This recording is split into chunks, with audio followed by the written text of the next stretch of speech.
할렐루야, 성경 통독 137일째입니다. 오늘은 역대상 17장에서 20장까지 살펴보도록 하겠습니다. 역대상 17장에서 20장까지는 계속 다윗의 통치의 그런 그 모습이 기록되어져 있습니다. 어떤 내용에 주안점을 둘까요? 앞부분에서는 다윗이 언약궤를 예루살렘 성으로 가져오는 것을 가장 중요하게 여겼다, 그렇게 이야기를 했죠. 이제는 언약궤를 예루살렘으로 모셔왔는데, 그래서 안치를 시켰는데, 이제는 그 언약궤를 잘 모실 그런 성전을 짓고 싶다, 그런 그 소망들을 갖게 되었습니다. 그리고 18장과 19장, 20장에서는 이 다윗의 그런 그 마음이 하나님께 잘 상달이 되어서 하나님의 축복 가운데 주변국들과 전쟁에서 승리하고 주변국들을 다 다윗의 그런 손 아래에 굴복시킨 그런 그 내용들이 기록되어져 있습니다. 17장 내용을 살펴볼까요? 다윗의 그런 그 마음 가운데 마음에 하나님을 향한 그런 사랑을 계속 갖고 있으니까 늘 생각을 한 것입니다. 나는 궁궐에서 편히 쉬고 있는데 지금 하나님의 언약궤는 장막 가운데, 텐트 가운데 있다. 그래서 내가 하나님을 위해서 성전을 짓고 싶다, 이런 그 마음을 가졌습니다. 선지자 나단에게 의논을 했더니 나단은 듣자마자 정말 좋은 뜻입니다, 마음에 있는 계획들을 다 그대로 행하시지요, 이렇게 이야기했습니다. 그런데 나단이 집에 가왔더니 그날 밤에 하나님께서 나단 선지자에게 이야기한 것입니다. 다윗에 가서 내 뜻을 전해라, 그렇게 말씀하셨습니다. 너는 성전을 건축할 수 없다, 그렇게 말씀하신 거죠. 왜 그랬을까요? 너는 전쟁을 많이 해서 피를 흘렸기 때문에 성전을 건축하지 못하고 대신 내 아들이 이제 왕위에 올라서 나라를 더 튼튼하게 한 후에 그 다음에 성전을 짓게 될 것이다, 그렇게 이야기했습니다. 그리고 그 아들의 후손들이 계속적으로 영원토록 왕위에 있게 하겠다, 그렇게 약속을 해준 것입니다. 여러분이 다윗의 그런 그 마음이 어떠하겠습니까?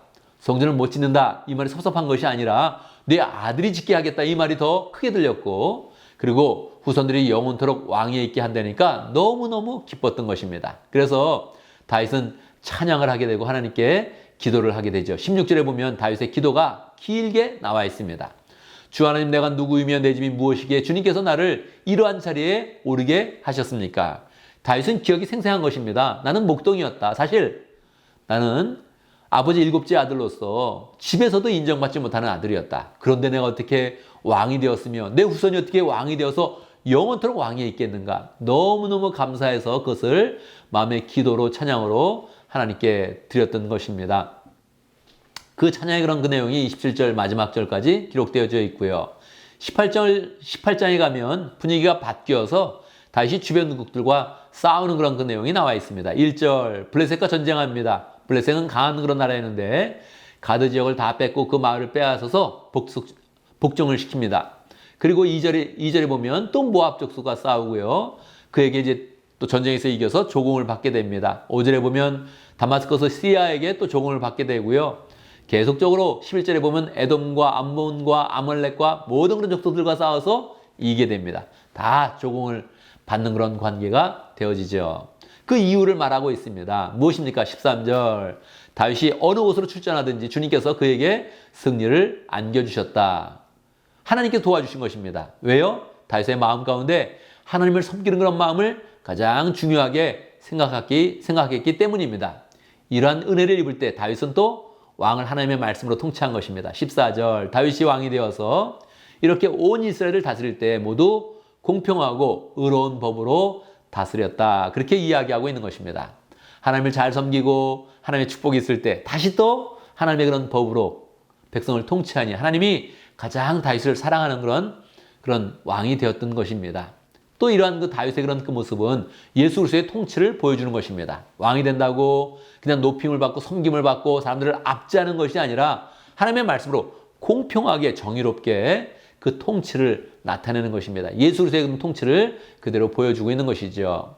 19장에 보면 암몬 왕 나하스가 죽고 아들이 왕이 되었습니다. 원래 좋은 관계였기 때문에 다윗이 사절단을 보냈는데 암몬이 이때 세력이 좀 커졌습니다. 그래서 다윗의 그런 사절단을 첩자로 몰아세우면서 모욕을 주었습니다. 수염을 깎고 옷을 찢어서 엉덩이가 보이게 했습니다. 그러니까 사신들이 이렇게 모욕을 당했으니까 가만히 있을 수가 없죠. 다윗이 요압 장군을 보내서 전쟁을 하게 되었습니다. 그런데 이 암몬이 이때 세력이 좀 커서 자기 힘은 안 될 것 같으니까 또 주변국들, 시리아와 주변국들에게 용병을 청한 것입니다. 그래서 용병이 온 것입니다. 그러니까 적군은 그 2배가 된 것이죠. 요압 장군이 쳐들어가는데 앞과 뒤에 다 적군이 있는 것입니다. 이때 어떻게 하겠습니까?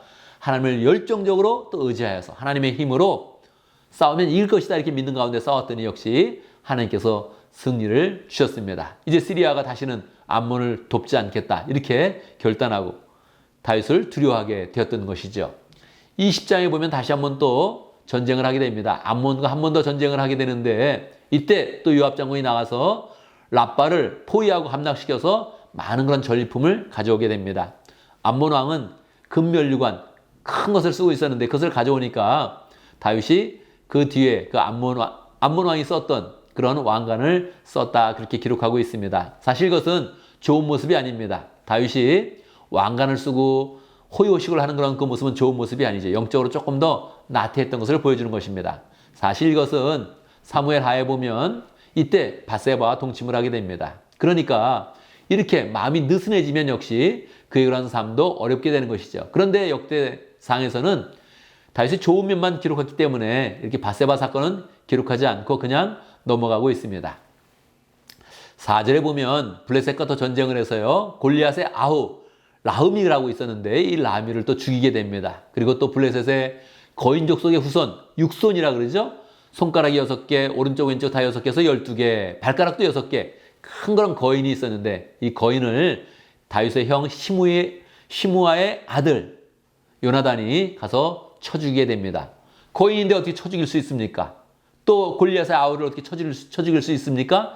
이것은 그들이 힘이 셌기 때문이 아니라 전쟁을 잘해서가 아니라 계속적으로 하나님을 의지해서 하나님의 큰 은혜가 있었다 이렇게 교훈하는 것입니다. 우리에게 주는 그런 교훈이 무엇입니까? 하나님을 의지하면 전쟁에서도 이긴다. 안정된다. 하나님께서 영광을 받으시고 우리의 그런 삶은 축복으로 넘친다 하는 것이 교훈인 것이죠.